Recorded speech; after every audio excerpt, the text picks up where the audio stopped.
I'm Margaret. I'm a library assistant at the Lincoln Public Library, and welcome back to Hangout. Want to shout out to all my Hangout people. I hope you're doing well. Miss you. This week's episode is all about Mother's Day and celebrating that significant mother figure in your life.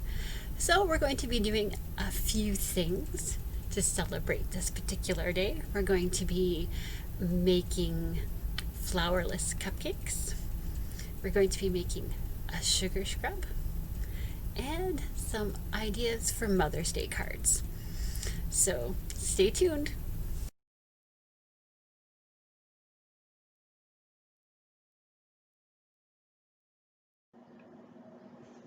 To make the vanilla scrub, you're going to need 1 cup of sugar, 6 tablespoons of vegetable oil or oil you have on hand, some vanilla extract, and I grabbed a jar out of my recycling and I created a label for this jar. Now grab 1 cup of sugar, just put it in the bowl. You'll need 6 tablespoons of vegetable oil or oil you have on hand. You can use olive oil, and I used 1 tablespoon of vanilla extract. But when I was making it, I did find it a little dry, and if you do too, you can add another tablespoon of oil, and it takes just a little bit of mixing.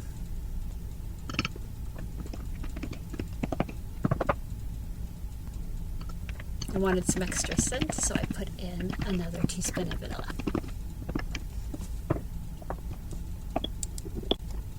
Now take your recycled jar and just fill the sugar scrub into the jar. To remove the labels off the jar, you can use vegetable oil and hot water. If you have peanut butter, that will work too. And I just flattened it out. And I just put the lid on.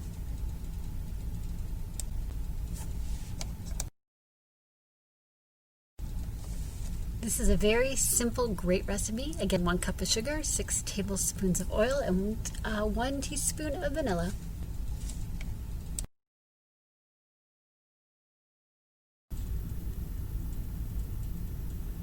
To make this egg carton flour, what you're going to need is egg carton, scissors, paint, paintbrushes, and to make a flour you just need 2 cups from the egg carton. And I just used some scissors and cut them and make 4 slits down the side just to pull out to make your petals. And you do that with 2 of them. I just trimmed them just to make it look like more like a flower petal. And then you do that with the other one. Just trim it, cut it down 4 ways, spread it out, and cut out, trim it again to make it look like flower petals.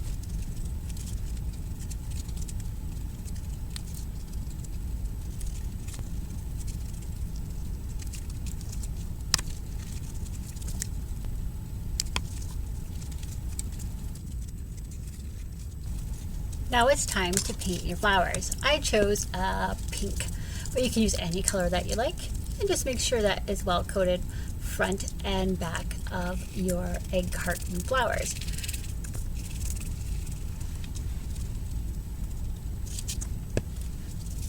And these take a few minutes to dry.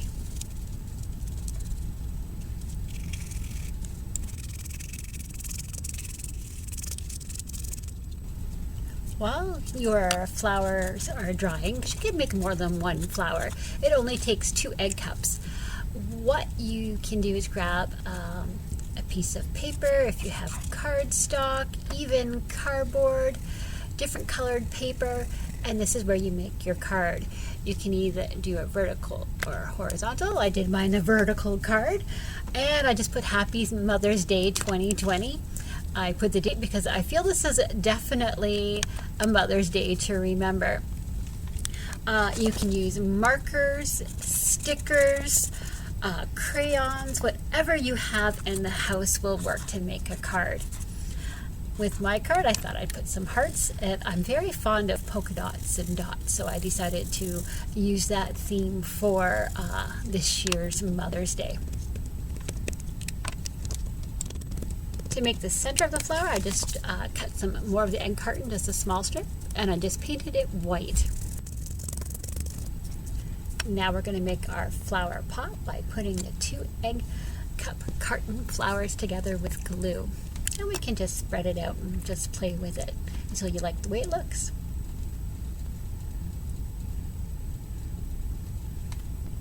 Now put the center in. Just put some more glue. As you can see, I was having trouble with the glue. And just glue it in the middle.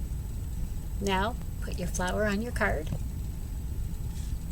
And I just drew some leaves.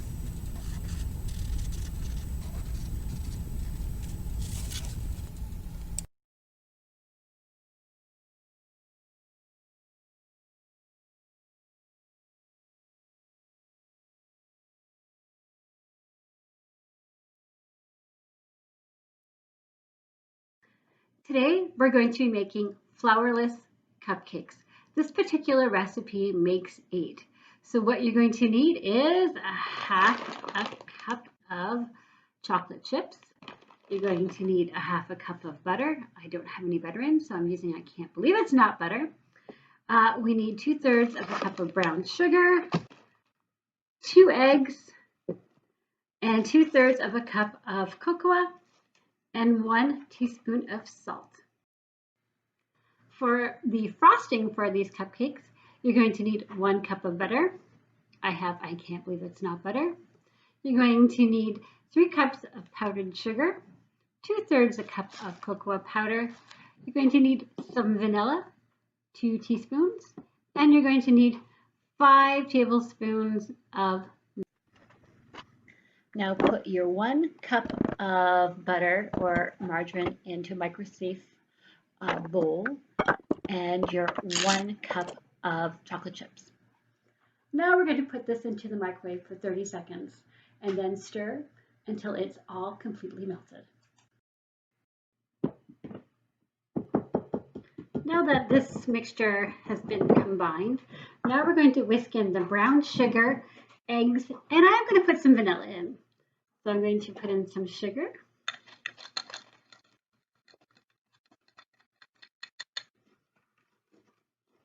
Put that there, and I just grab the eggs.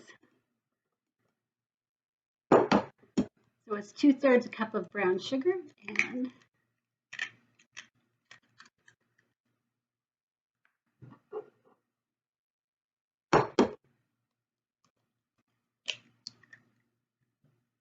2 eggs.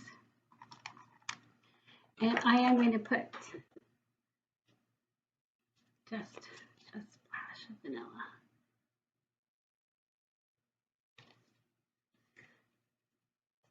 Now to whisk everything.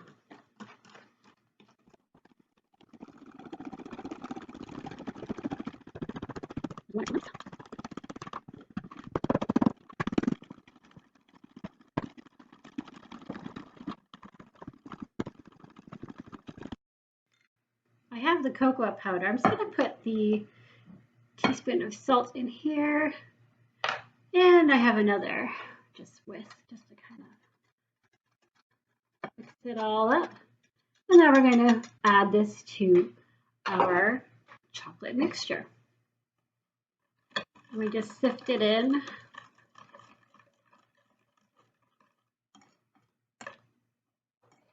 As you can see, it's going to be very messy. I needed probably a bigger bowl.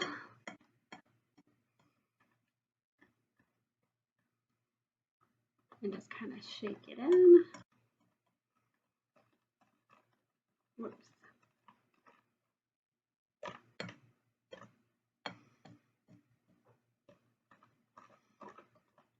Put that down just so I can get this all.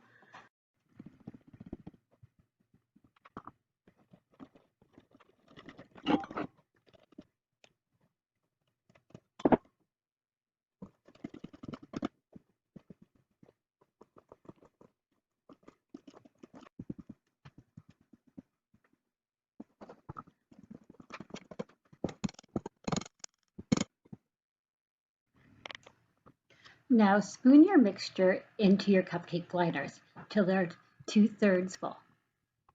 And this will make 8 cupcakes.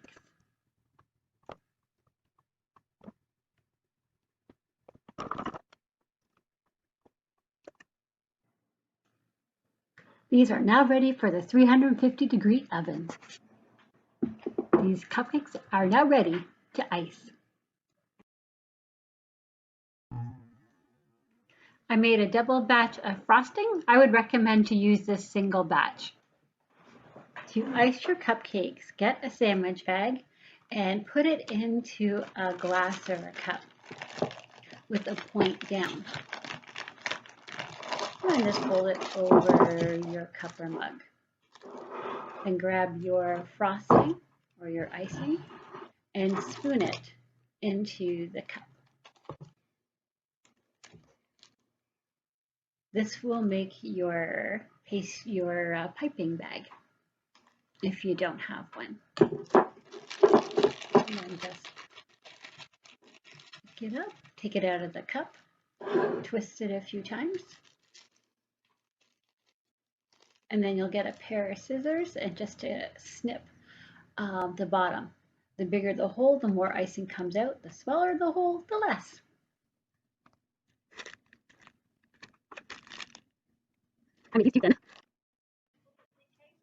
You can decorate your Mother's Day cupcakes with cherries, sprinkles, whatever you have in the house. The original recipe for the flourless chocolate cupcakes made by Gemma's Chapter were for 4 cupcakes. I doubled the recipe to make 8, and it does take a total of 35 minutes to make this particular recipe. So you can also, if you're only making the 4 batch, you can make them in the toaster oven or a conventional oven. So the ingredients, if you're making the 4 batch, is a 1/4 cup of chocolate chips. I doubled it, so it's a 1/2 cup. You need a 1/4 cup of butter, doubled is 1/2 cup. You'll need 1/3 of a cup of packed brown sugar, doubled is 2/3 of a cup. For the small batch is 1 egg beaten, but doubled you'll need 2 eggs. You'll need 1/3 of a cup of unsweetened cocoa powder, doubled is 2/3 of a cup. It was very chocolatey, this particular cupcake, so if you love that dark chocolate, if not, you may want to experiment and try a little less. You'll need 1/4 teaspoon of salt, doubled is a 1/2 teaspoon of salt. So for the chocolate fudge recipe, I did double this one as well. So to make the single, you'll need a 1/2 cup, which 1/2 cup of butter, room temperature, doubled is 1 cup. You'll need 1.5 cups of powdered sugar sifted, doubled is 3 cups. 1/3 of a cup of cocoa powder, doubled is 2/3 of a cup. Again, you may want to experiment it because it turned out, for me, it was very chocolatey, but if you again love that dark chocolate taste, it's perfect. And also 1 teaspoon of vanilla extract, doubled is 2. And it calls for 5 tablespoons of whole milk. I just used regular milk. I would not put in the 10 tablespoons because it's too much liquid and you can lose the fluffiness of your fudge frosting. So again, when making it, I'd add maybe just 1 tablespoon at a time. And also you may want to experiment before you double it too. It does make an awful lot of frosting. You might want to just try the original recipe without the doubling for the 4 cupcakes instead. So for the instructions, preheat your oven to about 350 degrees Celsius. 350 degrees Fahrenheit or 180 degrees Celsius. In a microwave-safe bowl, combine the butter and chocolate and melt in 30-second increments until the butter and chocolate have melted. Then what you do is you whisk in your brown sugar, your eggs, vanilla until it's nice and smooth. Then sift the cocoa powder and salt into the mixture and mix until it's just combined. And then you fill your cupcake liner about 2/3 full. Bake until the tops are set, about 15 minutes. Don't over bake because then it won't be as fudgy and they can turn out crumbly. Let fully cool before you frost. to make the frosting. I did use a mixer, so you beat the softened butter, and you beat for about 3 minutes, and it does become light and creamy. I can't believe Nuts Butter did the same thing. Then add the sugar while the mixture is running. Increase to high speed and continue beating until the buttercream is light and fluffy. So add the milk, cocoa powder, and vanilla and whip in. So again, if you are doubling the recipe, I would just put in your first 5 and see how it goes. Because if you add too much liquid, then it's not as fluffy. And then decorate, put your buttercream into a piping bag or a sandwich bag, and just go around the top of the cupcakes. And once decorated, the cupcakes are good in the fridge up to 4 days, and let them reach room temperature before eating. So if you don't have cupcake tray, you can use silicone cupcake liners. If you don't have any eggs, you can use the same amount of applesauce or pureed banana. I know flour has been an issue. That's why I chose these particular cupcakes to make for Mother's Day.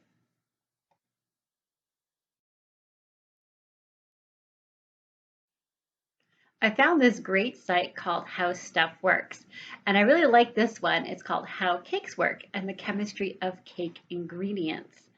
You scroll down here, it talks about the standard cake recipe typically includes flour, a type of sweetener, eggs, and some kind of fat, a liquid, a leveling agent to help rise, and flavoring like vanilla, powder, or cinnamon.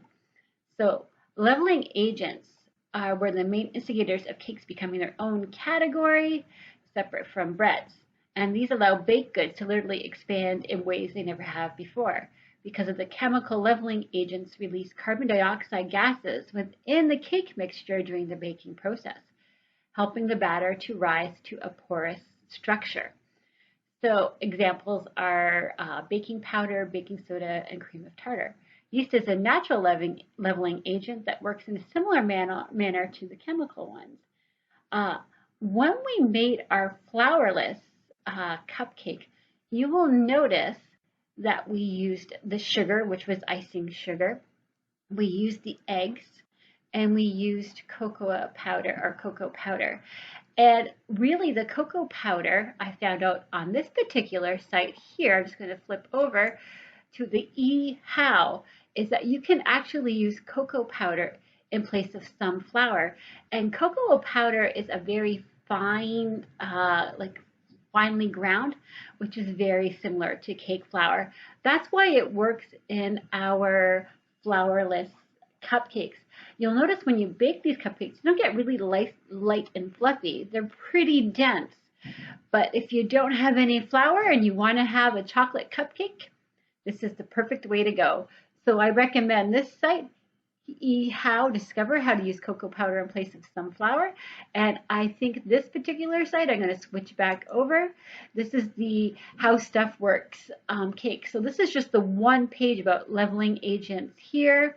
You scroll down, you need a fat source. Our fat source, okay, we didn't have butter. We used, I can't believe it's not butter, which is margarine. Sweeteners, again, artificial sweeteners. We just used the brown sugar in our recipe. And we did use 2 eggs. And again, this helps hold the mixture together.